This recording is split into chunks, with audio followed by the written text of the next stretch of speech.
Good morning, ladies and gentlemen. My name is Napoleon, and today we're back with another Enlisted Premium and Event Squad video. And this time we're going to be doing another Event Squad. This is actually going to be the 7th Division with the 7th Anti-Tank Battalion, which was an Event Squad in Moscow Axis. But that said, without further ado, this video is going to cover the history, the performance, and whether you should use it or not. But that said, let's get started with this video, which has been made possible for the friends at Discord and viewers like you. Meaning, if you haven't subscribed or joined the Discord, highly suggest that you do. But that said, let's get started.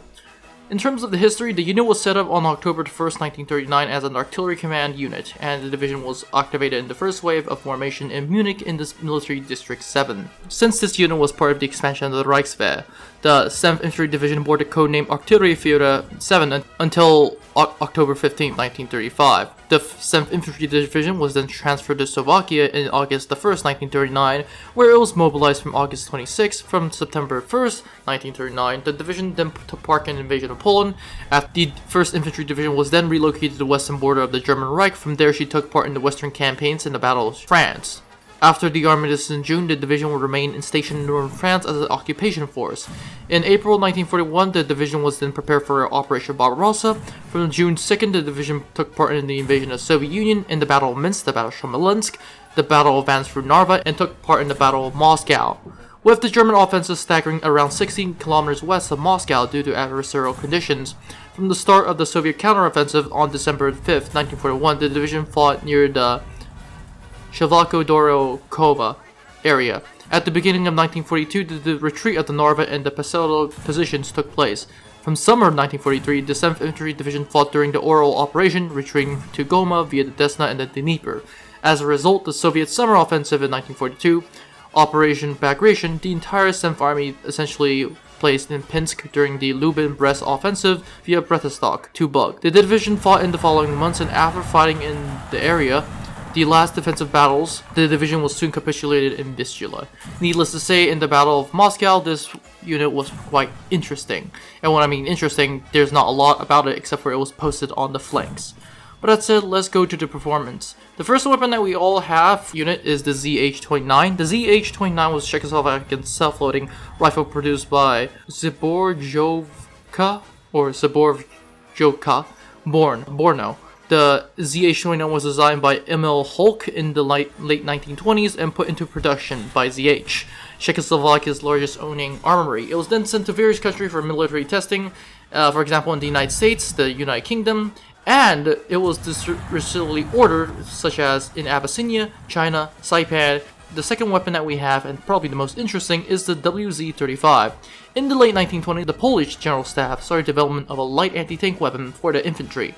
The tests were then hence started of the first versions of low-caliber cartridges. After the tests, a German-made Hunger bullets provided the possibility of such ammunition against plates, and to be exact, steel plates. The National Ammunition Factory in Poland was then ordered to develop its own 7.92mm bullets with the muzzle velocity of about 100 meters per second. After a series of tests, a new DS bullet was proposed. This test was essentially to be made out of brass, 67% copper, and 37% of zinc. The rifle was then successfully manufactured of the Mauser, which is essentially the same type, and the test prepared in Brest and showed a new weapon was capable of performing up to and penetrating 15mm of armor from distance of 300 meters.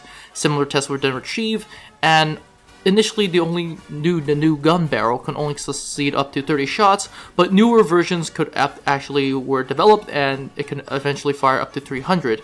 The rifle was mainly an anti-tank rifle, and the most surprising thing out of this entire thing was that although the weapon was successfully introduced to the unit, it was kept as top secrets, as sources said that rifles were kept in wooden crates and marked with each number and do not use, and was essentially surveillance to be not used. And most importantly, the crews were trained in military factories and facilities just before the war will have to prove an oath and that they will keep it secret. So very interesting.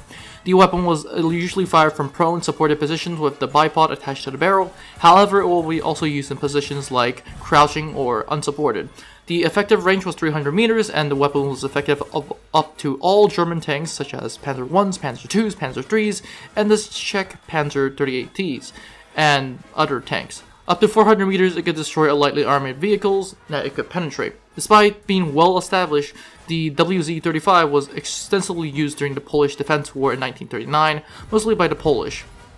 After Poland was overrun by the Germans and the Soviets, large quantities of this weapon was captured, and the Germans actually used them in service, hence why we have this weapon in Moscow, Axis. This actually was the basis of their own rifle, the PZB-39. According to some sources, the Germans, however, replaced DS bullets and capture ammo with their own 7.92mm bullets with a hardened steel core, which made it better.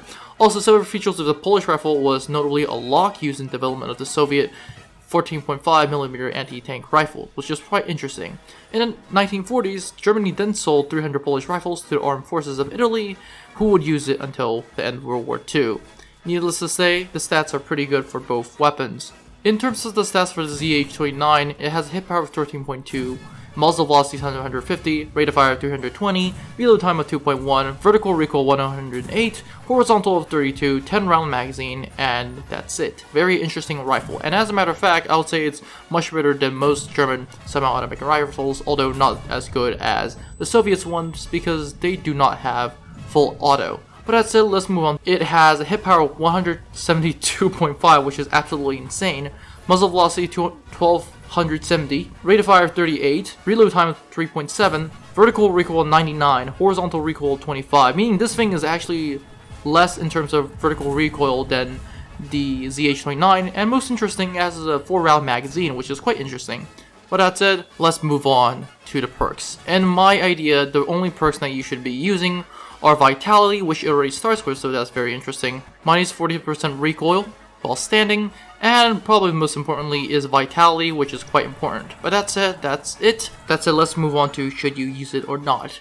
And to answer that question, it is yes. It is very good, it is very fun, and it is just amazing when you eat people and essentially kill them with essentially more than they can count. Essentially anything that gets shot with this, no matter where you shoot, is gonna die. But it is not good for grinding. As a matter of fact, it can't even penetrate the heavy Soviet tanks that are really used for, such as the T-34 or the T-28, except for from the side. T-50, I haven't personally tried it, so I don't know, but the T-34, I'm pretty sure 99% can't penetrate. Another interesting thing is that if you don't want to use the squad, it's alright. It's not game-changing. As a matter of fact, it's just decent in terms of fun level, but in terms of grind, I don't suggest to use it at all. If you decide to take out the squad, please take out all the ZH-29s and give it to your other squads. This is very, very interesting, and it's very good. So that's that. But that said, in terms of what you should put on these guys, I highly just suggest putting large ammo pouches so these anti-tank rifles could do much better. But besides that, there's nothing much you can do. So that's all it for this video. Don't forget to like, subscribe, and join Discord. Have a great day, and comment in the comment section down below, what do you think of this squad?